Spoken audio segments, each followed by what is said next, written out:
Bapak Ibu yang saya hormati, pimpinan Ormas NU Muhammadiyah dan yang lain-lain yang berbahagia, alhamdulillah wa syukurillah. Saya didhawuhi Pak Kiai Ghazali dan Mas Abdurrahman Asti untuk bersama-sama mencermati, dan saya mohon izin kalau peserta ini saya kira tidak ada yang tidak pakai WA. Kalau tidak pakai WA itu berarti tidak pakai kaidah al-muhafadzah alal qadim bisoleh wal adu bil jadidil aslah. Kadang-kadang masih ada yang sangat konvensional itu. Ini bid'ah kan gitu ya. Dulu zaman Rasulullah itu nggak ada HP, nggak ada WA. Jadi kalau pakai HP itu berarti bid'ah. Tapi bapak sekalian, kalau HP panjenengan ini rotok canggih, Gus Nadir ini pasti punya. Isinya ini semua kitab tafsir itu bisa cukup dengan ini. Kutubut Tis'ah lengkap di sini, bahkan sampai takhrij hadis itu juga bisa di sini. Tergantung penggunaannya. Maka ini adalah instrumen, dan kesimpulan di awal itu lil wasail hukmul maqasid. Malayatimul wajib illa bihi fawajib. Tetapi ya tentu berbeda wajibnya ini, kalau tidak kemudian dosa, saya kira nggak begitu. Wajib karena ada keperluan gitu. Saya mohon izin berdiri karena saya nyiapin ini. Mas tolong diri punya bawa pointer. Kalau enggak ada ya salah itu aja ya. Langsung slide pertama. Bapak sekalian, ada semacam kekhawatiran atau kegalauan masyarakat, dan ini saya kira sudah mau tidak mau kita harus jalani. Pandemi ini lebih meneguhkan bahwa penggunaan media digital itu menjadi satu keharusan yang tidak bisa ditawar-tawar lagi. 1,5 tahun ini satu proses yang sangat cukup untuk mematangkan. Bahkan 2 hari yang lalu saya mengirim tulisan itu, waspada virus nyaman, disonasi nyaman daring. Karena teman-teman mahasiswa itu kalau sekarang ini mau diajak kuliah tatap muka itu malah jadi males, Pak. Karena di rumah itu bisa belajar pakai daring, bahkan kadang-kadang sambil ngerokok yang kalau dalam pertemuan langsung tidak bisa dilakukan. Kalau perlu ya sarungan, gak celonoan lagi begitu ya. Mohon maaf ibu-ibu ini. Santai aja itu bisa dilakukan, tetapi tentu saja ini tidak memenuhi semua standar. Karena apapun efektifnya pembelajaran daring itu pasti hanya mampu memindahkan kecerdasan intelektual. Dalam bahasa pendidikan itu domain kognitif saja, itu pun nggak maksimal. Bisa 70% saja itu sudah bagus. Yang kecerdasan emosional dan spiritual itu tidak nyambung. Maka kalau ini berjalan terus juga menjadi masalah gitu. Tetapi pemanfaatan media menjadi penting. Lanjut slide kedua. Saya pernah diundang oleh Balai Penelitian untuk mengkritisi laporan penelitian teman-teman yang melakukan penelitian. Judulnya keren, bergesernya otoritas keagamaan. Ya. Benarkah ada pergeseran sumber otoritas keagamaan? Ini saya kemudian buat judul agak provokatif begitu. Tapi menurut saya pergeseran itu ada, tetapi tidak lama. Karena pernah saya tulis juga, ada namanya Ustadz Evi Effendi. Saya kira ini bukan tajasus tapi pembelajaran. Sama kalau kita baca Fir'aun gitu ya. Fir'aun itu kan disebutkan di dalam Al-Quran, itu Gus.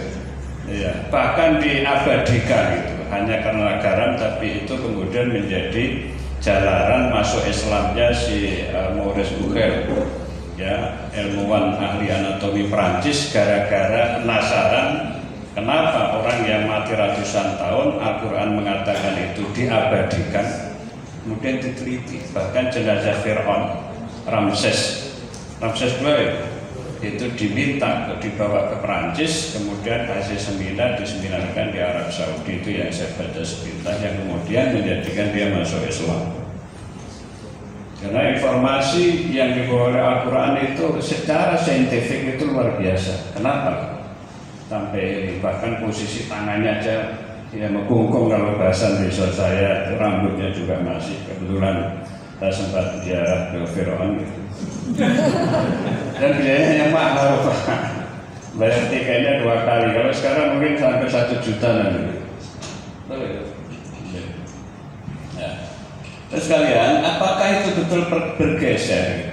Maka tadi saya mencerita fenomena ustadz-ustadzan itu, kalau di scroll di akun Facebook saya itu Ustadz Evi Effendi, ini kayaknya orang Jawa Barat.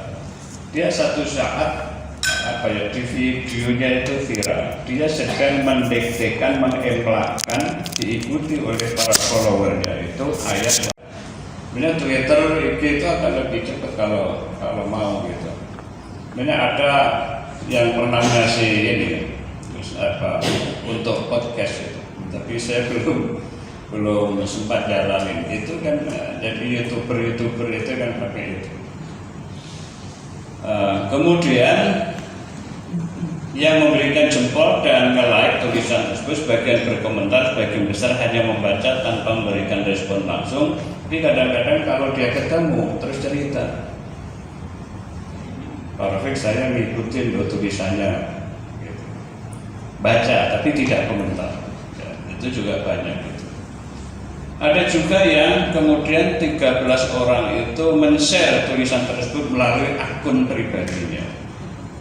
Jadi ini salah satu contoh. Saya memang tidak termasuk atau belum termasuk gitu ya, kalau boleh dikatakan minded menggunakan digital. Tapi nanti di belakang ada data, lanjut.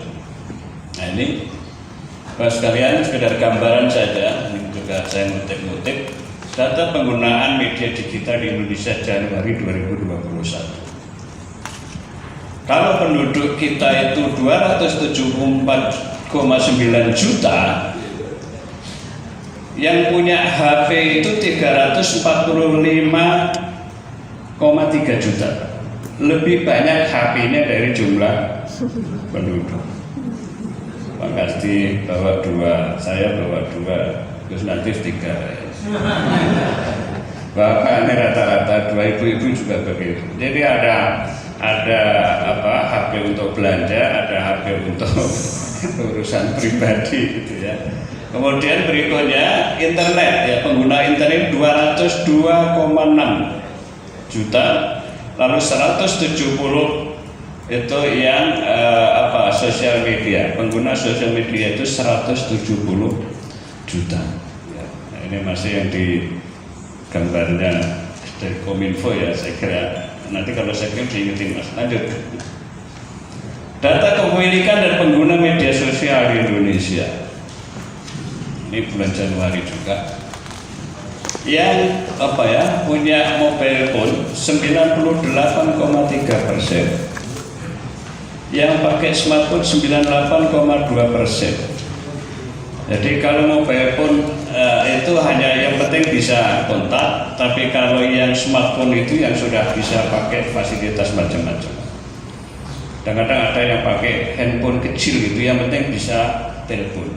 Tapi kalau smartphone itu sudah bisa ya, hanya ngobrol dengan putranya yang di Arab atau dengan saudara yang sedang umroh, itu telepon, lihat gambarnya itu kelihatan. Maka ketika dulu zaman tahun-tahun berapa ada pertanyaan akad nikah itu boleh nggak pakai telepon gitu ya. Ini soal tajdid dari pengertian majlis. Apakah akad nikah, ijab dan qabul itu harus satu majlis Atau sekarang karena borderless itu jadi majelisnya tidak ada. Gitu. Boleh saja. Kan kesimpulannya para ulama pada saat itu boleh. Nanti malam pertama juga pakai. Tapi sekarang sudah pakai ini Pak, pakai gambar kan, jadi bisa apa ya, kemudian ada yang 1 jam 80 juta gitu kan. Tapi kalau Pak Kiai nggak usah kerja ini Pak, kecuali Gus nanti. Ya, kemudian pakai TV 6 ya, TV makin lama makin ditinggalkan gitu ya, kecuali yang ada TV yang modifikasi, yang ada layanan khusus kalau mau nonton sepak bola gitu ya. Kemudian game, ada smartphone, kemudian apa?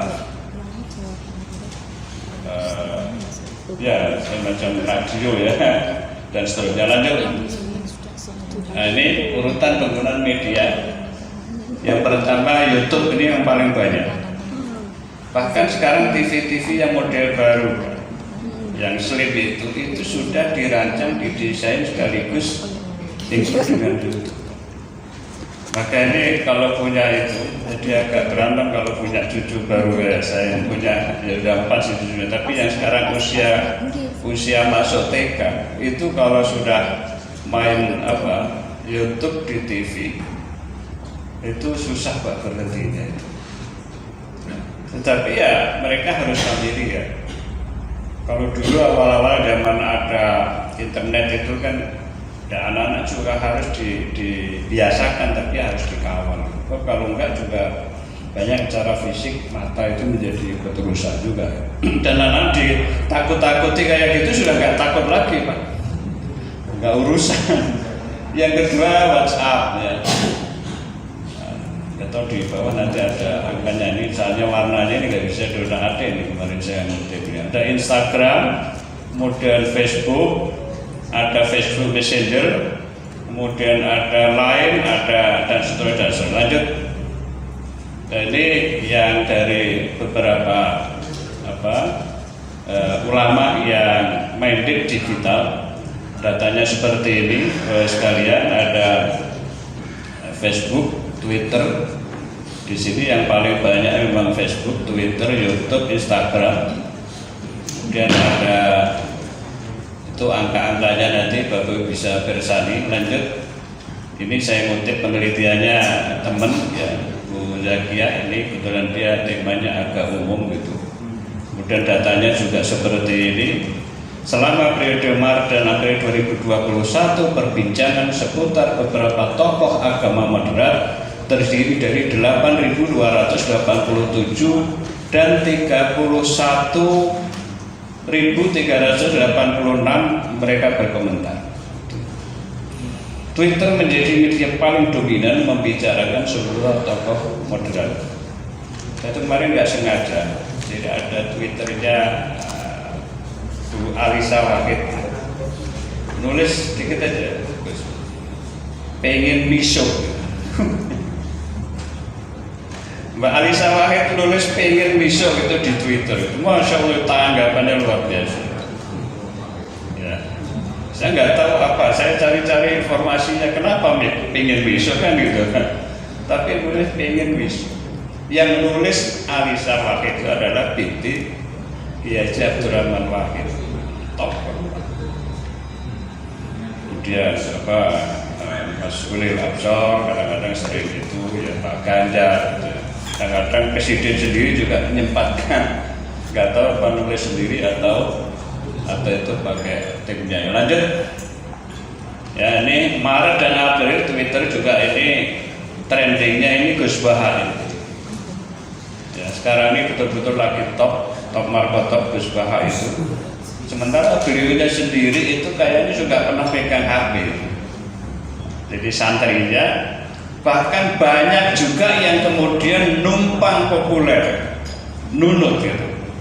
Jadi ada yang punya akun sendiri tapi dia ngutip, karena ini tampaknya belum ada pengaturan. Boleh nggak misalnya gitu ya, saya bikin akun kemudian baca atau ngambil videonya pengajian Gus Baha, atau misalnya satu saat terus nanti saya cari kemudian tapi pakai akun saya.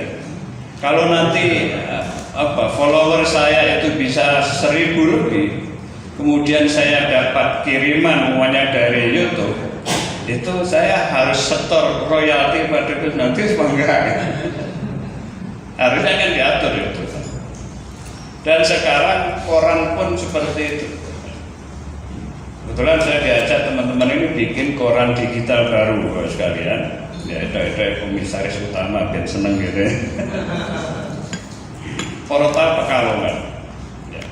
Itu juga cara kerjanya Google begitu. Sekarang ini raja ini yang untuk informasi tertulis itu pakai Google. Itu kalau nanti sudah sampai 1000 nanti akan ada mereka membiayai, mengeluarkan biaya untuk membayar ini berapa. Kalau YouTuber kan begitu kan.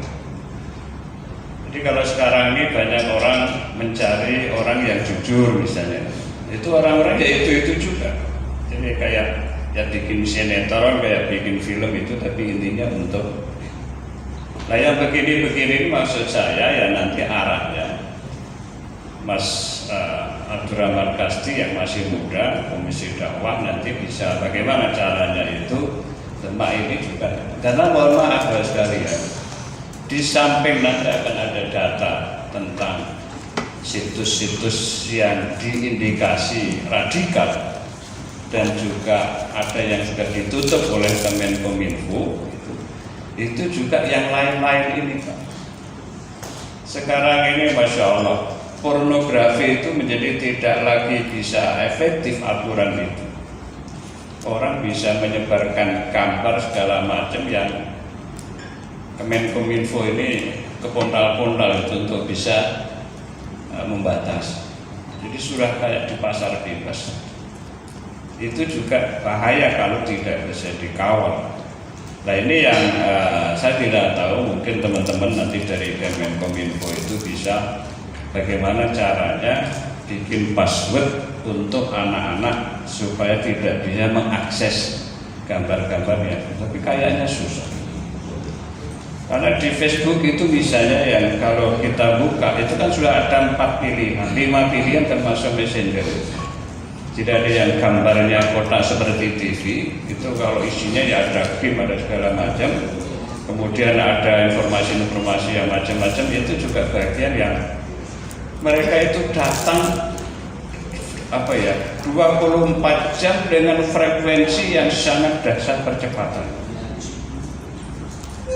Maka ini ada tugas tambahan pada anak-anak kita, generasi muda itu bagaimana cara mengawal mereka supaya tidak tersesat di.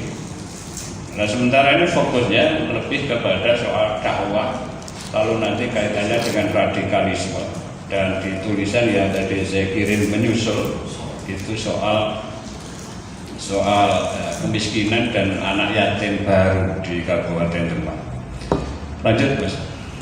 Nah, ini saya kira Twitter ya, hashtagnya itu juga masih sama, ada Sindo News ya, Kiai kita ya, Sanad Media, Kiai Ding, ya, Gayengku dan seterusnya dan seterusnya.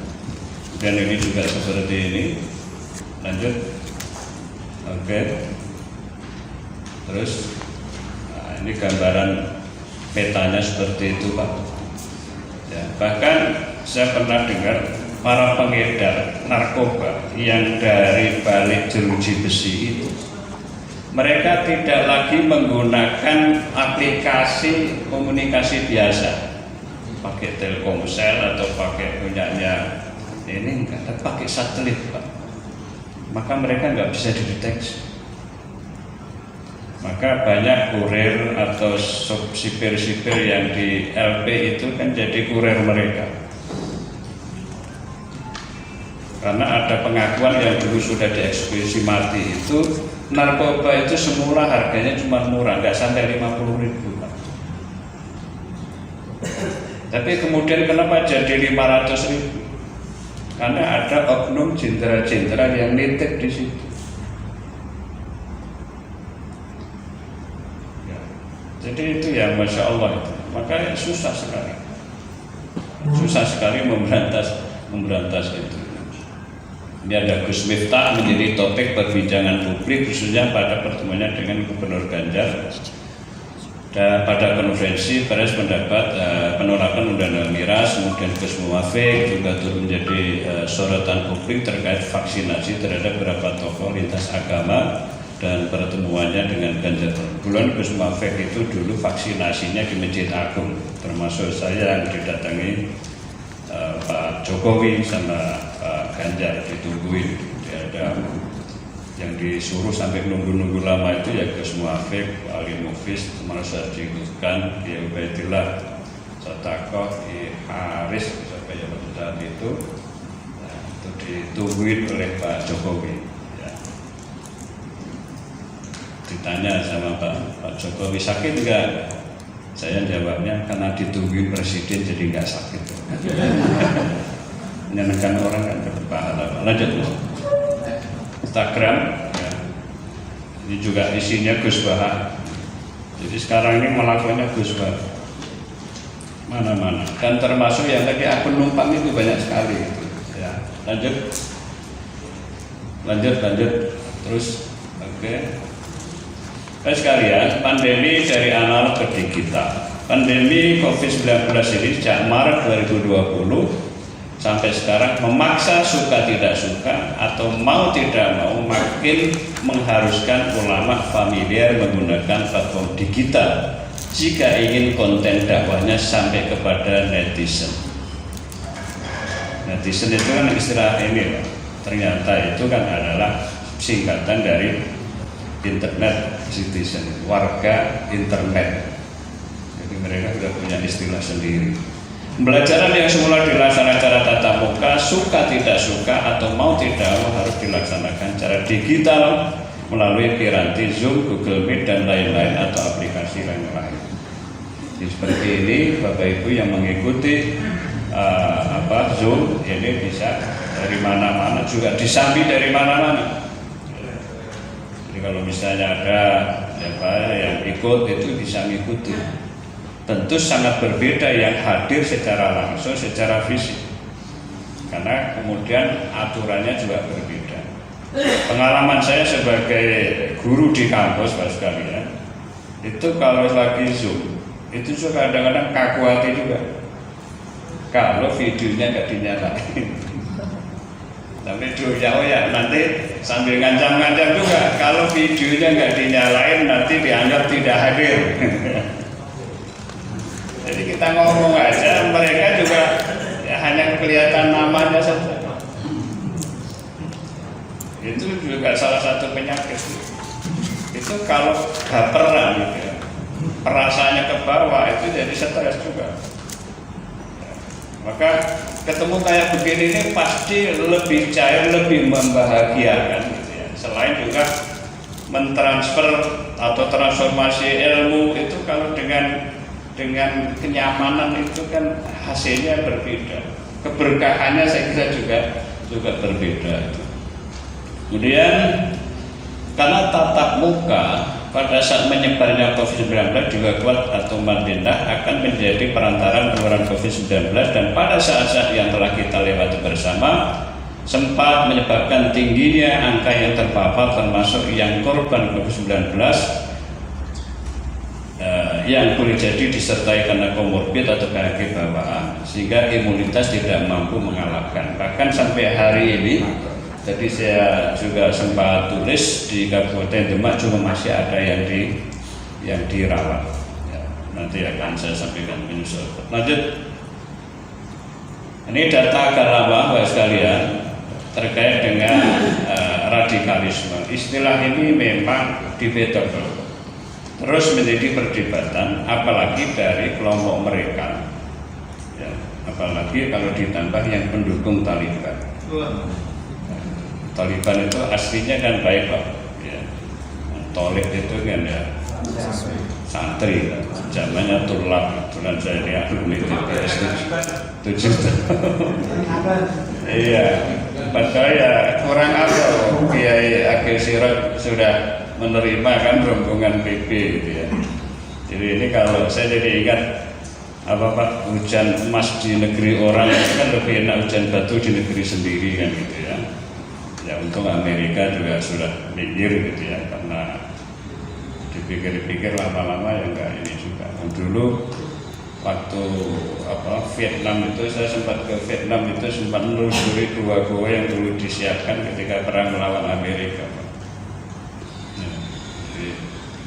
Ya itulah peperangan selalu menyisakan kesedihan gitu ya. Ini data agak lama, mohon maaf, zaman Kominfo-nya masih lama. Itu telah memblokir sekitar 3.000 situs dan akun radikalisme. Jadi bisa bayangkan Pak, 3.000 akun. Tapi ya kadang-kadang pertanyaan saya, mereka ini sebenarnya ada secara alamiah atau diadakan? Nanti yang jawab itu. Sama dengan ISIS. ISIS itu ada atau diadakan. Kasus WTC 1 September 2011 ya, itu betul karena eksiden atau dieksidenkan.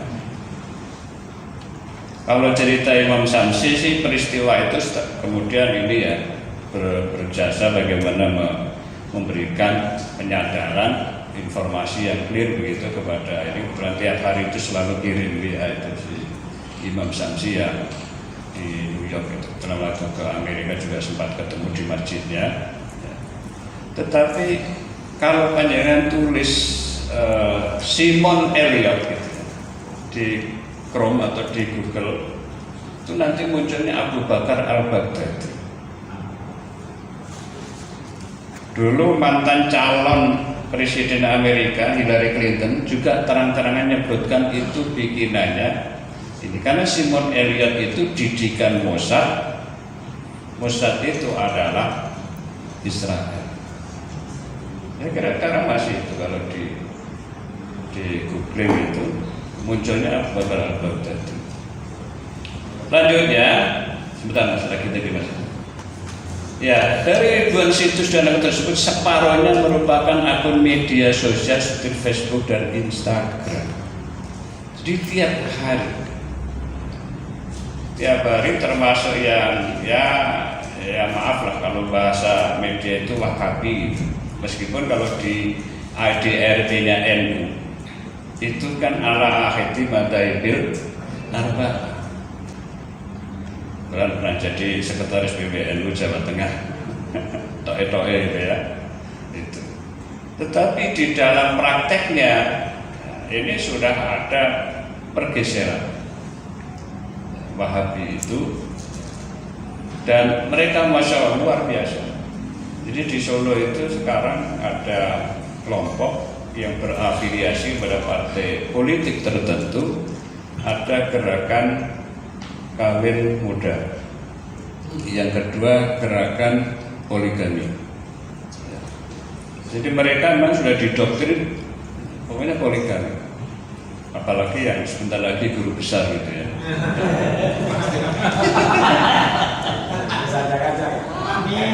Katanya kalau di Jawa Timur gitu Pak, kalau satu itu ustadz ya, kalau dua kiai, kalau tiga itu apa Mas?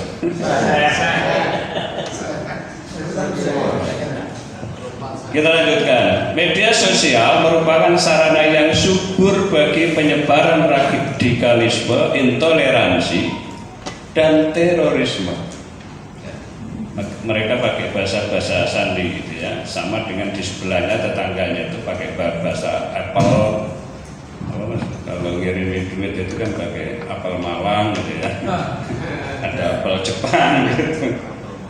Bahasa-bahasa gitu itu punya gitu. Jadi ya media yang sebenarnya itu sangat netral. Ini mengingatkan pada Imam Ghazali kan, ilmu itu kan netral, bisa hitam bisa putih itu karena penggunanya. Sama dengan pisau juga.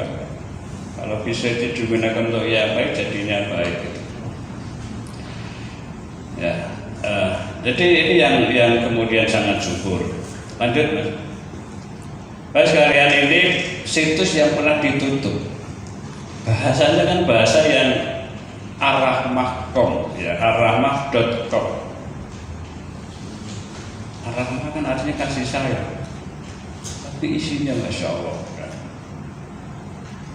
kemudian Voa Islam ya, ini Voice of Islam, kemudian Gluraba ya, .blogspot.com, Panji Mas. Panji Mas ini yang dulu ya, kalau itu, tapi kan nama ini juga harus ditelusuri. Kalau Panji Mas dulu Prof Hamka ya, Prof Hamka, kemudian Torikuna, Dakwatuna, Afil Al-Mujahid, An-Najah, Muslim Daily, Hidayatullah, Salam Online dan sebagainya. Tapi ini ya memang harus. Tapi yang saya ingin aturkan pada Bapak Ibu semua adalah mereka ini sangat militan. Bahkan dulu awal-awal, ya, nggak tahu ini kalau di sini ada yang rawat dari PKS enggak ya? Ada ya?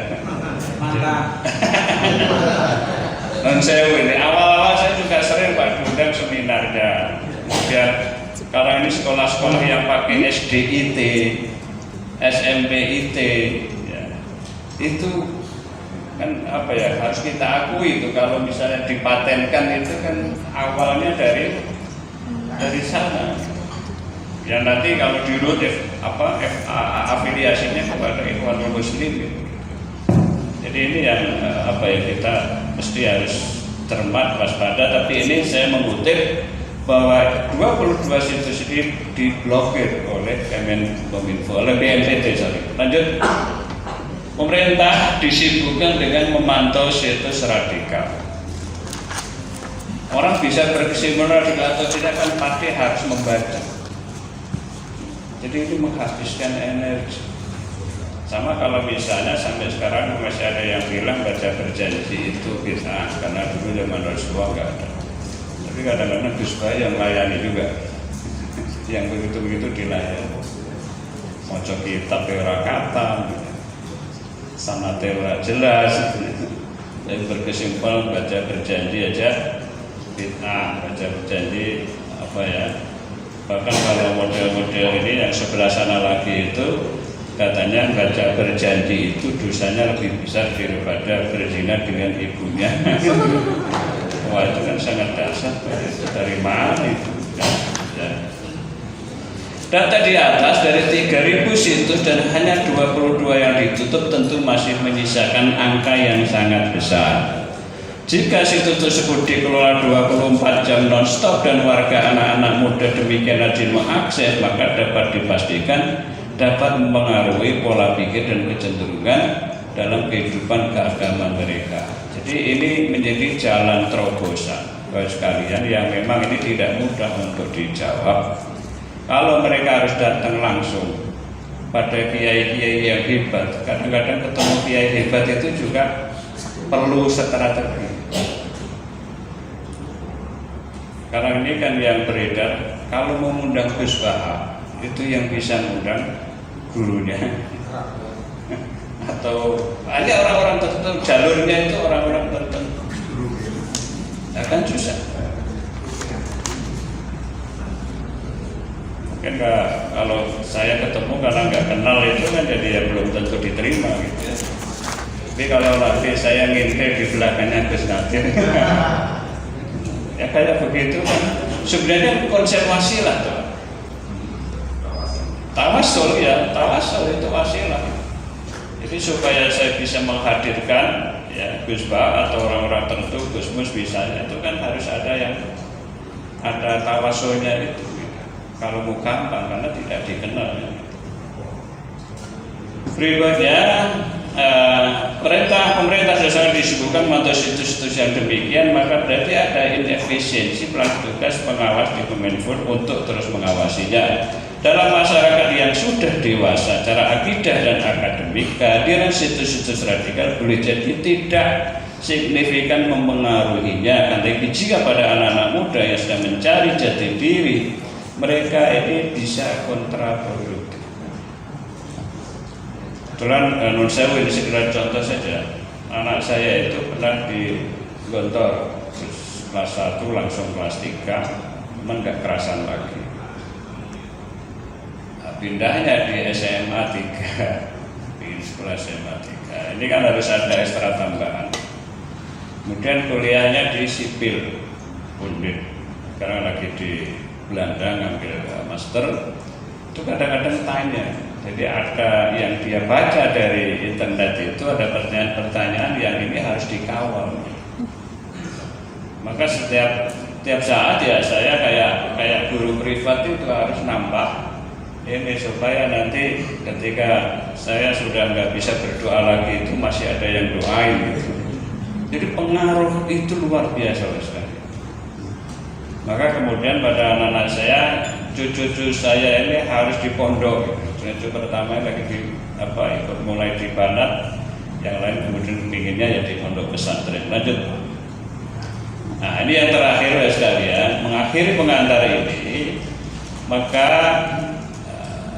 untuk menjawab tantangan dan strategi dakwah yang tadi Pak Kiai Ghazali sudah cerita bagaimana di malam-malam menjelang hijrah Rasulullah digeruduk yang mestinya jalannya ke utara itu kan ke selatan ke Jabal Sur untuk sembunyi sampai 3 hari dan sudah dikuntit. Bahkan ada tenaga khusus yang diperintah oleh Rasulullah oleh Abu Bakar jaga di depan gua sambil angon kambing kan gitu. Luar biasa Pak. Panjenengan bisa bayangkan 1443 tahun yang lalu Rasulullah sudah punya strategi itu. Dan itu sudah sampai di depan gua. Dan orang ini ditanya, ada nggak tadi orang masuk gua sih? Kayaknya sih nggak ada. Kemudian juga ada burung merpati yang bersarang bertelur di situ. Kemudian ada sarang laba-laba, kan masya Allah. Sampai Abu Bakar sudah gemeter kan begitu. Kalau turun wahyu itu, tahzan innallah ma'ana itu kan luar biasa. Artinya strategi itu haruslah. Kalau sekarang ini kita bicara strategi soal dakwah kita supaya bisa sampai, maka mau tidak mau kita harus menggunakan itu. Saya tidak tahu nanti misalnya kalau kapan waktunya Pak Kiai atau Pak Abdurrahman Kasdi itu bisa memfasilitasi begitu ya komunikasi dengan Pak Bupati, Wakil Bupati di kecamatan itu ya ini kan supaya nanti bisa secara serentak informasi cepat sampai gitu. Karena ini terus merangsek Bapak sekalian. Dan mereka itu melayani konsultasi 24 jam dilayani. Ini betul-betul berdasar penelitian. Kalau situs-situs yang dikelola oleh teman-teman yang dianggap moderat, mengajukan pertanyaan itu nunggu jawabannya 2 hari belum tentu dijawab. Sama kira-kira kalau misalnya saya SMS pada siapa gitu kan, itu kan tidak mesti dijawab. Pertanyaannya dipakai untuk apa kalau begitu? Saya itu sampai sekarang, mohon maaf, mahasiswa siapapun WA saya jawab. Tapi kalau telepon kok tidak ada namanya, itu saya nggak angkat. Tapi kalau WA kan ada namanya kan, kalau nggak jelas namanya ya nggak. Maksud saya itu menjadi satu keharusan kewajiban.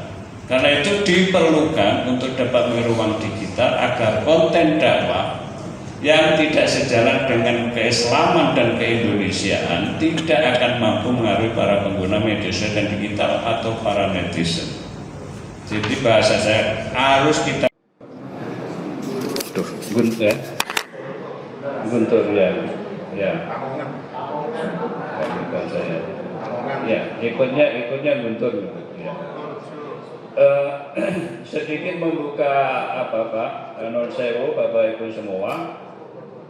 Dari sampai hari ini pandemi COVID itu yang tercatat seluruh dunia itu 219.456.675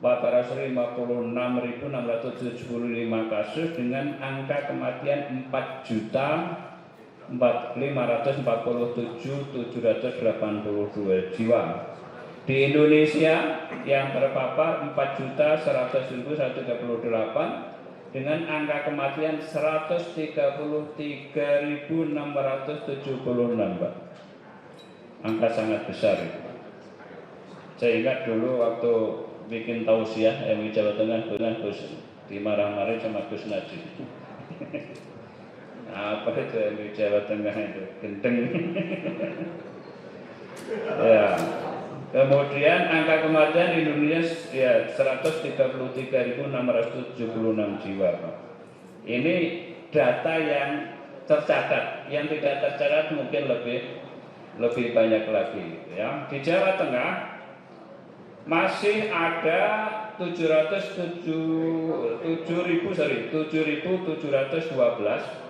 24 jam terakhir itu masih ada angka tambahan 1.134 jiwa. Kemudian angka kematiannya ya total itu ada 31.000 total loh ya. Masih ada tambahan sebanyak 206 jiwa dalam 24 jam terakhir. Di Demak, mohon maaf ya, kalau nanti saya keliru dikoreksi. Per tanggal 3 September 2021 jam 19, total kasus itu jadi ragu ini angkanya ini 71.973 kasus. Kemudian masih dirawat di Rumah Sakit Demak 1, di Rumah Sakit Luar Demak 6, yang masih menjalani karantina ada 103 ya, total yang meninggal 1.268. Terus sekalian, yang terakhir yang saya ingin aturkan adalah ini soal angka kemiskinan itu, mohon maaf, 12,8%. Ini saya kutip dari Bapeda Litbang ya, .demak.co.id.